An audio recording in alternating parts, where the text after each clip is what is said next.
It is high noon on October 7, 2010, and the Thursday edition of the Daily Journal is upon the streets. Mike Fry here with Colleen Loggins. And Colleen, an interesting piece on our education page today, actually a column from Dimitri Kalantzis, the documentary Waiting for Superman, which shows the flaws in the public school system.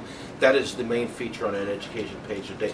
Very interesting. I can't say it's pleasant news. I think Dimitri says the documentary will either make you angry or make you cry, but it is important stuff to have out there. It's definitely one of those things that you don't necessarily want to watch, but you probably should watch just to become kind of a more informed citizen. Absolutely. Maybe some good can come from this, too. I remember back at the turn of the century, a man named Upton Sinclair wrote a book about the jungle, about all the evils in the meatpacking industry on the south side of Chicago. President Theodore Roosevelt read that and made some abrupt changes to the way some food quality laws in this country. So maybe something positive can come from that, too. Another positive thing coming up is here in the near future, the Kankakee Valley Theater Association will do a production of Wizard of Oz. And Colleen, who doesn't love the Wizard of Oz? I don't know. I think it's, such a classic movie. It's probably a favorite movie of almost everyone. I probably saw it first when I was 5 years old, and if I'm flipping around on the TV tonight and come upon it, chances are I'd probably stop and watch it. I'd watch it dozens of times. Oh. And the one thing about it, Colleen, people think you can take Pink Floyd's Dark Side of the Moon and line it up with the Wizard of Oz, and they're like in sync. Untrue. I tried it once. Dark Side of the Moon gives out about halfway into the Wizard of Oz, so it doesn't work out there, News at Nooners. Just go to the theater production and don't worry about the Pink Floyd movie union. It doesn't work. I actually have a Wizard of Oz trivia fact for you. What is that? I don't know if you know it, but originally in the book, Dorothy's shoes were supposed to be silver, but they wanted to make them, a ruby red color because it was going to look better on screen and in the Technicolor. And The Wizard of Oz was one of the first movies where they actually used color, so that's why they decided to change it. Yeah, it's indeed all true.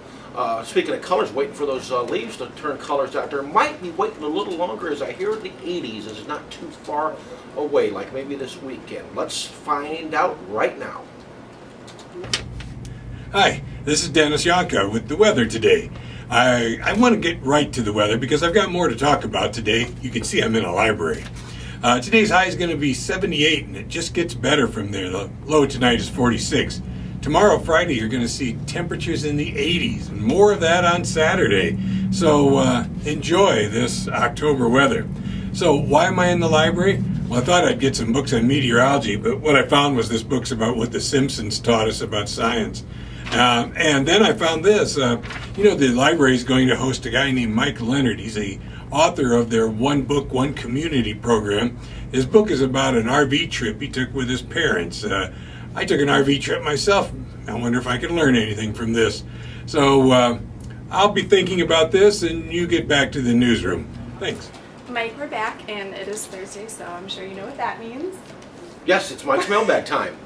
Yes, it is, and we actually have a question from Thomas from Mantino, and he wants to know why the Bears this season are wearing the number 99 decal on their helmets. Do you have any idea? Interesting question. I didn't know the answer immediately, but I researched it. It is in honor of Gaines Adams, the former Bears defensive lineman who died last January. They're doing it in his honor. He was very popular among his teammates, and they want to salute him. And so that's why that number 99 decal is there.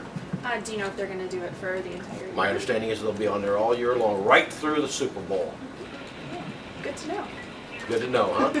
And that will do it for the news at noon today. You can subscribe to the Daily Journal by calling 815-937-3322. You can also pick up the newspaper at the newsstands. And so until tomorrow, Colleen, stay informed, and may a yellow brick road lead you to whatever your little heart desires. That's a Wizard of Oz reference. It is. Which you all know because you're all fans.